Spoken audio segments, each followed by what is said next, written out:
Welcome to One Take with Wilke, and today we're going to talk about Farscape. Alright, so this is an older show. Came out right around 2099. Way ahead of its time. Way ahead of its time. So, let's start with, it's a sci-fi, space opera style drama.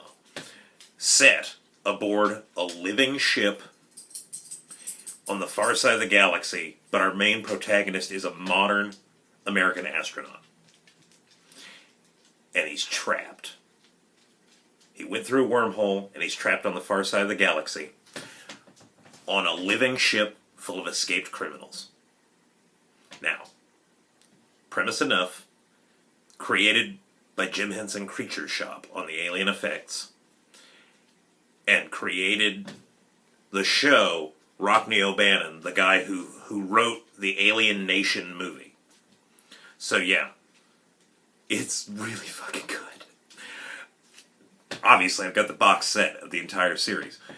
But I say it's ahead of its time for a lot of reasons. First off, this was a serialized storytelling vehicle. What? 10 years before it really became a thing, before streaming services or any of that. And it's just nuts. Past that, it's got some really potent political messages.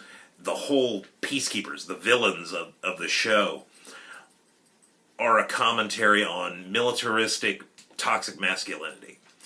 And we see that reflected through the main peacekeeper character that we see, a defected peacekeeper, Erin Soon, who's the lead female romantic lead to our main character, John Crichton. And the peacekeepers look exactly like humans. Exactly the same. Which is all the more. They're not the lizard people or any of that, but the villains of the series are humans. In every tell. Highly advanced, spacefaring humans, but they're the bad guys. And their entire culture, they take children from their mothers and raise them in this military setting. And our main character has been raised like this. To watch her arc as she finds herself outside of that structure and construct of bizarre, like I say, toxic masculinity, is just a real treat. And visually, now, of course, it's the Hensons, so, you get nods to, Dark Crystal and that sort of thing, but visually, it takes most of its cues from The Fifth Element, which came out prior to this, about 3 years prior. And so you get the golds and the blues and the oranges, the bright primary colors that Luc Besson used in The Fifth Element, and you can really, really see where that comes through, where that's paid homage to.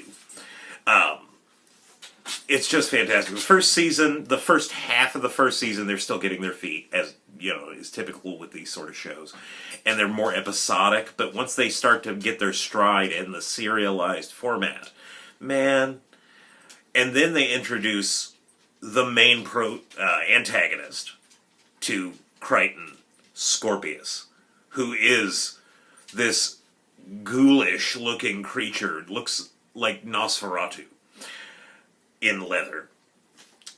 But he's tremendously cruel, cold, callous, but the performance by the actor, Wayne Pigram, is just fantastic, because he plays it this very clinical and very civilized kind of presentation.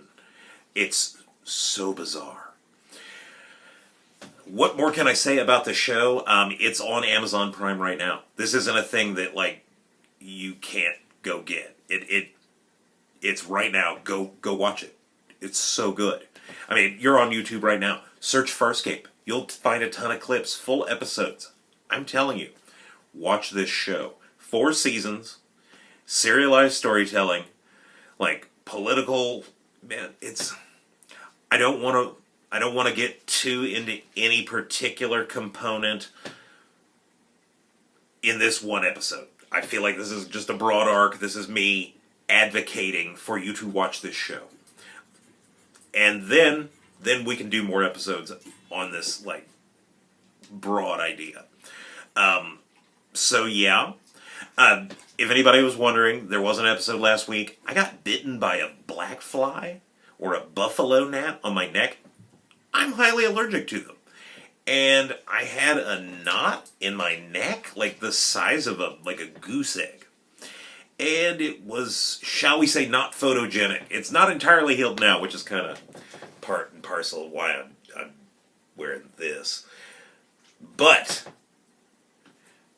it's going down. Everything's looked good. And so, yeah. One Take with Wilke. Welcome.